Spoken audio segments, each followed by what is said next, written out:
Hello and welcome to Investing Confidential. Today I'm going to answer the question is of investors who want to know, are Chinese stocks a buy?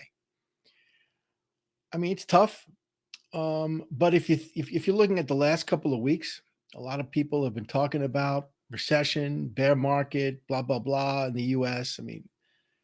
U.S. is, it's incredible to say the U.S. is completely manipulated. So I have no idea. The U.S. is overvalued, et cetera, et cetera. But if you think the volatility, and we had a terrible couple of markets. It's nothing compared to what has happened to Chinese stocks over the last 5, 6, 7, 10 years. This is a real bear market. And if you want to know, if you want to have a preview of what might happen to the U.S. and what a real bear market is like, and you don't want to go back to 2000 and the tech bear market, look at this recent bear market in China. Uh, it's a real bear market, both in local and US dollar terms. Okay. So I'm going to talk about what happened, why it happened, and have we reached the bottom, right? Because there's no momentum. It's just a question of, have we reached the bottom? So let's look at the current issue, the current situation with Chinese stocks. We're going to look at here the what we call the CSI 300, which is a combination index of mainly Shanghai and also some Shenzhen. That the Shenzhen is the sort of the tech stock exchange. But so as you can see here, this goes back to even before the pandemic.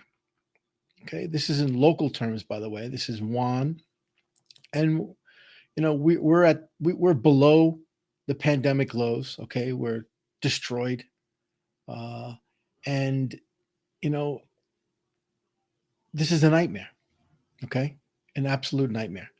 And you also look at in dollar terms, you have the FXI index, okay, which you can see here. And I use 8 to 9 years because I think it's interesting. The FXI index was changed about 8 or 9 years ago it was really only Chinese stocks in dollar terms, mainly in Hong Kong, and also some listed in China, local exchanges. But they revamped the index to include the stocks like Alibaba and JD and some of them that were not trading in China, but were pure Chinese companies trading on the New York Stock Exchange.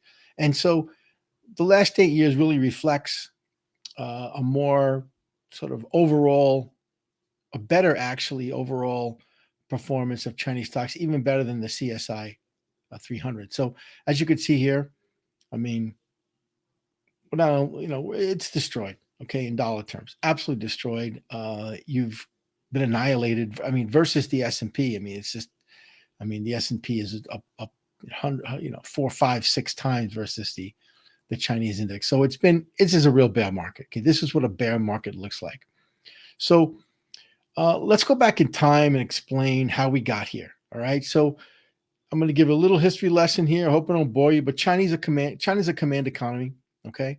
China goes into the WTO about 25 years ago, and the powers that be said, we need to grow. We have an opportunity. We need to grow at any cost. We need to export. We need to do everything we can to grow. And the one thing the Chinese use, the one thing that has been the engine of growth for 25, 30 years has been real estate. Chinese people love real estate. The government everyone loves real estate. And this was used as the engine for growth. Very smart, okay? So the idea was China was a farming, a giant farming, inefficient farming community, right? The whole country was a farm, all small farms, inefficient. It was horrible. China economy was horrible. So they had to do something. So what they said was, we got to get these farmers off the land. We've got to become a little more self-sufficient, and we got to start getting people we got to start developing cities and get manufacturing and all this other stuff. Because right now we don't have enough workers because everyone's a farmer. So the government basically, this goes back almost 30 years, pretty much did a wealth repurposing and gave a lot of money, gave a lot of land to the farmers, gave them the land. And they did it for one strict reason, so that they can go and buy it back. So they gave the farmers the land, then they bought back the land. And this is how this whole started. Okay. So you need to start developing the land, create manufacturing, create jobs, get people moved to the cities, and build a consumer economy. Because the Chinese always wanted to be like the U.S. I mean, everyone wants to be like the U.S., a consumer economy. And so that's how it began. And so the Chinese Communist Party knew there's going to be corruption. They didn't care because everyone was going to get rich. And the scam was pretty easy. Central government puts out growth targets, goes to the regional government, says, hey, you need to grow. Regional government says, how am I going to grow? They says, well, real estate development, build cities. So municipalities, mayors, whatever it is, they go out and they buy the land through a relative, through a friend, whatever, develop the land. Everyone gets kickbacks. All the money comes from the government through Chinese banks. They borrow all the money. Developers borrow the money. They build the properties. The Chinese people now having all this money from buying out well, it's not a lot of money, but whatever the money they have from buying out they want to live somewhere. So they buy apartments, and apartments prices, land prices in China always go up.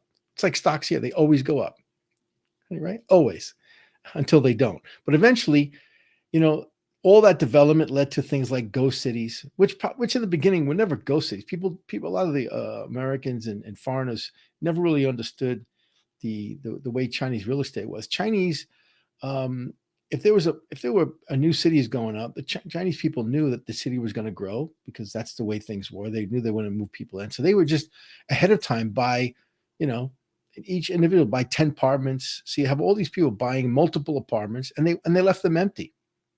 Okay, this is all on leverage, right? They left them empty, and it was massive amounts of wealth are created. All right, all on leverage. Now, those back 15, 20 years ago, all those empty apartments, they were bought for cash. I mean, cash. Bank leverage, but cash from the developer standpoint. And, the banks didn't care. They would lend like crazy because they didn't care about payback. The government guaranteed them because it was government banks. This is a classic bubble, folks. A classic bubble. So how they got in trouble was fast forward to everything was booming, everything was going great, and then all of a sudden 2008 came along and the U.S. collapsed. And the Chinese government said, there's no way we're going to go the same way as the U.S. So they said, we're just going to start spending tons of money. And they basically went on a stimulus spree, the largest stimulus spree probably ever in the history of governments. I mean, just absurd how much money the Chinese government threw into their own economy, basically to keep it from collapsing like the U.S. Now they didn't have the U.S. problem per se, but they did. It wasn't for individuals, it was government leverage, but still they hit it by just printing massive amounts of money, using all the reserves that they had from exporting to the U.S. and preventing the recession. All right, U.S. went into recession, China did not. They spent billions and billions and billions. It worked, but at what cost? So fast forward again now, 4 years later, Xi Jinping comes into power. He realizes the Chinese economy is fake. So smart enough, he started a plan to dismantle the bubble, right? So, hey, how do I dismantle the bubble? You need to dismantle the real estate situation. You need to do it slowly, and you need to get rid of all the corruption because there were just tons and tons of rich people in China running around the world buying everything. All right, we saw some of that. They bought for example, one of these Chinese, conglomerates that was funded by the Chinese government, bought the Waldorf Astoria in New York back in those days. And guess what? The Waldorf Astoria in New York was bought, emptied, and is still empty today because that company is gone. The president of that company fell off a cliff while he was taking a selfie in France. That's kind of funny. Anyway, all this kind of corruption was going on, and he decided to stop it. So what did he do? He began to prosecute government officials, put people in jail. Some people had, fell off a cliff or whatever, taking selfies, all this kind of crazy stuff. And he succeeded. He popped the bubble. A lot of these guys were very rich. He put a lot of people in jail. A lot of businessmen went down. A lot of officials went in jail, and he consolidated power. Then he went after the tech sector because he thought the tech executives were becoming too powerful because people like Jack Ma and Alibaba were going public in the US, making billions of dollars, and he saw them as a threat as well. And he put Jack Ma in jail. He said he was on vacation, but he was in jail for a while. And so all of the wealth that the tech and the real estate um, sectors, they generate a lot of wealth. They generate a lot of jobs, indirectly and directly. And, at the end of the day, this was, he succeeded, but he created the current situation that we have today, which is a disaster. He also, Xi Jinping, spent billions on this thing called Belt and Road, lending to developing countries like Ecuador and all the ones in Africa. And as you can see now, that was a disaster. It was a money suck. Okay, all that the trillions of dollars spent on Belt and Road or lent to these economies, hundreds of billions, is gone. Everyone has defaulted pretty much. So that's another disaster under Xi Jinping. So with the real estate collapsing, tech sector in disarray, all the Belt and Road defaults going on, then COVID, all right, 2020. And this is the beginning of the end, because what COVID did, it exposed everything. The Chinese consumer stopped buying, leading to massive loan defaults, massive loan restructuring. The real estate industry began accelerated the collapse of the real estate industry. So that's the backdrop. Okay, so that's what basically is happening today. And as a result, Chinese home prices have plummeted, right? And this is deflation, right? When home prices go down this much, you have what you call deflation, a preview of what's going to happen at the US.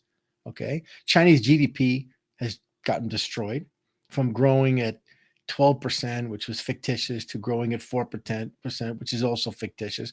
But Chinese economy has been destroyed, down 60, 70%. There's a massive credit crunch going on in China. And earnings in Chinese companies, so we're talking about stocks right now. Now we'll get into the nitty-gritty. They've collapsed. Okay. And as you saw before, the Chinese stock market is in a bear market. So what now? Okay. Are there signs of improvement?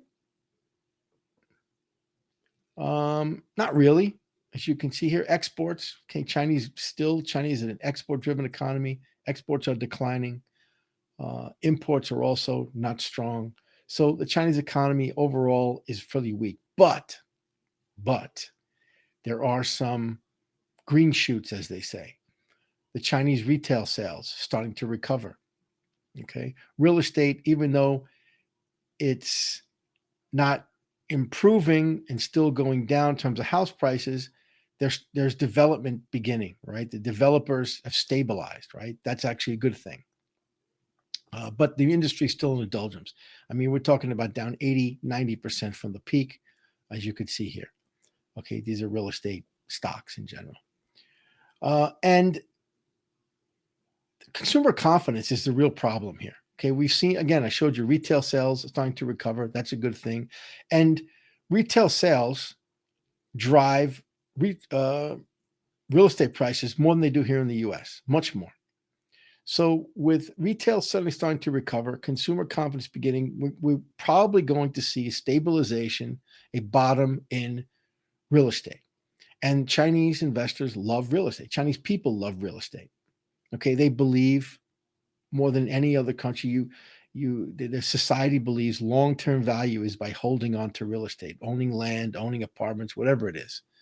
And they rather, and it was there because they couldn't move money out for a long time. So historically, they bought, if they could own property, they'd own property. Especially since they sold their farms and now they want to buy apartments and everything else. But Chinese, as I said before, the Chinese don't like to rent. It's bad karma, etc. I can go into another video. But long story short, consumer confidence, if it's stabilizing, which it looks like it may have, is very good for real estate. And that's very good for the economy. But I guess we talking about Chinese stocks. The question really is, are Chinese stocks a buy? I mean, if you're a value person, meaning you like to buy cheap, you want to buy things that are trading below terminal value, whatever, then there's a case to be made. Okay, I did a little thing here just using ChatGPT. Okay, you could do this as well. Probably not as effective as I can, but I looked at Alibaba. Okay, Alibaba still is the one of the blue chips of China, and I looked at it based on the classic Graham Dodd. Now, I'm not going to go into who Graham Dodd is. You can look it up. This is Warren Buffett. All these guys who follow Graham. Graham was a professor at Columbia. He was one of the most famous professors investing, teaching investing, teaching value. And it comes down to looking at this valuation, which you're going to see here. And this is this is the conclusion. I don't want to show you everything I did, but the bottom line is you could do this kind of simple check for value using Graham Dodd, okay, especially in markets like China, which are destroyed.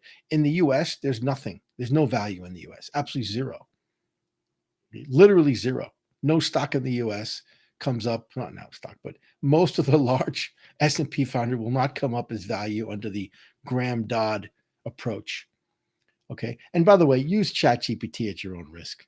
Okay. But as you can see here, very simple, based on cash flows, based on terminal value, there is a lot of value in Alibaba. A lot of value in Alibaba. Are there catalysts? No, but there's value. And buying value is very dangerous, folks. Just let me tell you, it's dangerous in the sense that if you need the money, if you're a young person, you're trading, you don't want to buy value. Okay. If you're 60, if you're 65, 75 years old, and you may not want to buy value. You might buy a bond instead because it takes long. It's a long-term approach. And for China, really, as I said, it comes down to the real estate stabilization, right? That's what we're talking about. But at the end of the day, I'm not recommending Alibaba here. Okay. Do not buy Alibaba based on this analysis, but the analysis is there. You could do it. It's ChatGPT. There's no humans involved. This is pure numbers. Okay. So what do you watch out for? What is the catalyst? You need to see the real estate market stabilize. Okay. And then one last thing, there is one wild card out there that if happens, it's going to be very interesting. The wild card is Xi Jinping. Okay. Came in 2012 and he has overseen the worst economy and the worst stock market performance and the worst real estate performance of any modern premier. Okay. This guy is a disaster when it comes to asset prices, a complete disaster. And if he hadn't prisoned all of his enemies, he'd be gone. He would have been like the guy taking selfies on a cliff in France. He'd be gone, disappeared. Okay. I don't think he's going to survive. He shouldn't survive based on that performance. And if you wake up one day and you see the headline that he's sick or he's disappeared or what happened, something happened to him, that's your trigger. That's your catalyst to buy Chinese stocks. Okay. That's it. So it's a value. There is value. You buy it today only if you have a very, very long-term approach. Probably best to buy an ETF or something of that nature. But, today, Chinese assets are still going down. Okay. There's a couple of green shoots out there. So for you investors that are looking at China, be careful out there.